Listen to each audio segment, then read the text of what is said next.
Hello students, जय Hind. Chandigarh career group के YouTube channel पर स्वागत है।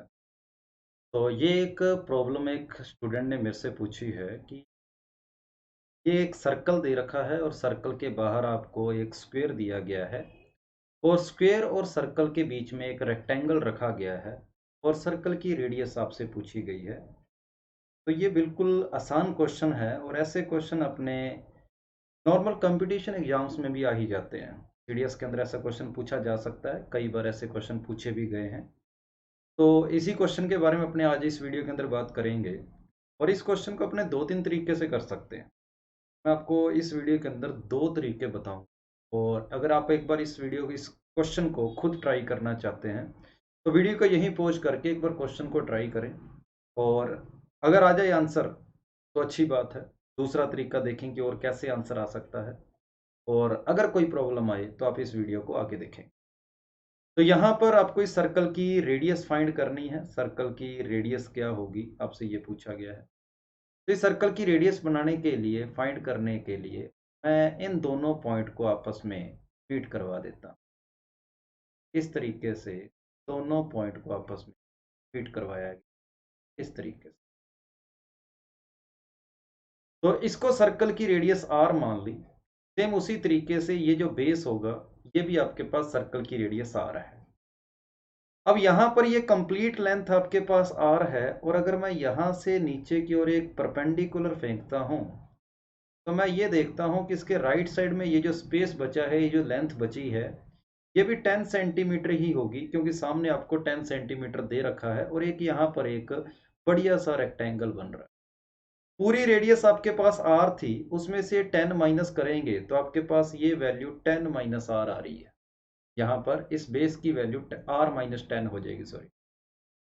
उसके बाद सेम इसी तरीके से अगर मैं परपेंडिकुलर की बात करूं तो ऊपर से लेकर बिल्कुल यहाँ सेंटर तक ये पूरी रेडियस कैपिटल R है और इस रेडियस R की अगर आप बात करें तो ये ऊपर वाली 5 सेंटीमीटर लेंथ को आप माइनस कर दें तो ये लेंथ आपके पास R माइनस 5 बचेगी। R माइनस 5 बचेगी और अब आप यहाँ पर पाइथागोरस थ्योरम लगाकर R की वैल्यू फाइंड कर सकते हैं। तो पाइथागोरस थ्योरम हो जाएगी परपेंडिकुलर का स्क्वायर प्लस आपके पास आ गया बेस का स्क्वायर इज इक्वल टू आपके पास आ गया हाइपोटेनस का स्क्वायर। इसको अगर हम सोल्व करते हैं तो हमें कुछ इस तरीके से क्वाड्रेटिक एक्सप्रेशन मिलता है।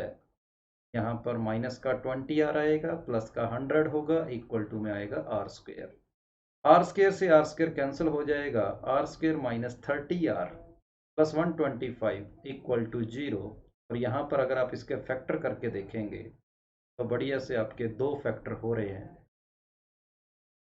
और r कॉमन आएगा, r माइनस 25 होगा, माइनस 5 कॉमन आएगा। यहाँ से आप देखेंगे कि r की आपको 2 वैल्यू मिल रही है। एक r की वैल्यू आपके पास 25 आ रही है और एक r की वैल्यू आपके पास 5 आ रही है। अब r की वैल्यू 25 तो हो सकती है लेकिन r की वैल्यू 5 नहीं हो सकती। r की वैल्यू 5 नहीं हो सकती क्योंकि आपको डायग्राम से देखते ही पता लग रहा है कि ये जो रेडियस की वैल्यू है वो 10 सेंटीमीटर से बड़ी है और रेडियस अगर 10 सेंटीमीटर से बड़ी है तो r की वैल्यू 5 तो हो नहीं सकती। r की वैल्यू 25 आएगी और इस क्वेश्चन का आंसर है 25। तो यहाँ पर ये जो क्वेश्चन किया है ये हमने पाइथागोरस थ्योरम से किया है, पाइथागोरस थ्योरम। अगला कंसेप्ट इसी क्वेश्चन को करने का मेरे पास है, कोड के कंसेप्ट से करेंगे। आपने एक सर्कल की प्रॉपर्टी पढ़ी होगी कि अगर सर्कल की 2 कोड आपस में इस तरीके से कट करती है ए बी सी डी किसी पॉइंट पी पर, तो हम जानते हैं कि A P into B P बराबर सी पी इंटू में डी पी होता है। आप इस कोड की ये प्रॉपर्टी लगाकर भी इस क्वेश्चन को कर सकते हैं। कोड की इस प्रॉपर्टी से भी ये क्वेश्चन आपका हो सकता है। कैसे होगा इसके लिए अपने देख लेते हैं। यहाँ पर यहाँ पर यहाँ से लेकर यहाँ तक मैं इस रेक्टेंगल की अगर मैं बात करूं,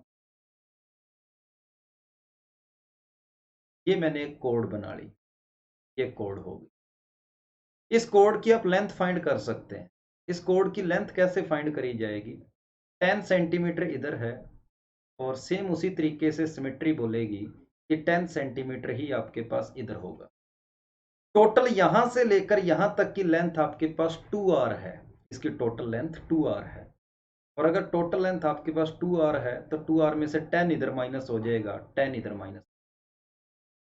फिर उसके बाद हमने क्या, यहाँ पर एक डायमीटर खींचा जाता है सर्कल का ऊपर से बिल्कुल नीचे तक। मैं एक डायमीटर लेता हूँ सर, और इस डायग्राम से यहाँ पर आपको ए बी और जो सी डी पॉइंट है वो पॉइंट आपको यहाँ ये ए बी कोड हो जाएगी और ये कोड आपके पास सी डी हो जाएगी। मैंने वही चारों पॉइंट यहाँ पर मार्क कर दिए और दोनों कोड जो है वो पी पॉइंट पर कट कर रही है, तो इस पॉइंट को मैं पी पॉइंट बोलूंगा। अब यहाँ पर ए पी और बी पी इसकी लेंथ आपके पास बराबर रहेगी।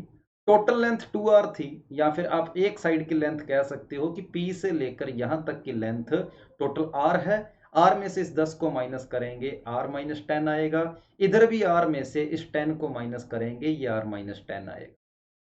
उसके बाद P से लेकर C तक की वैल्यू आपके पास 5 सेंटीमीटर ही रहेगी, ये आपके पास 5 रहेगी। और D से लेकर P तक की जो टोटल लेंथ रहेगी, टोटल डायमीटर 2r है, 2r में से इस 5 को माइनस कर देंगे तो 2r माइनस 5, ये आपके पास D से लेकर P तक की लेंथ आ जाएगी।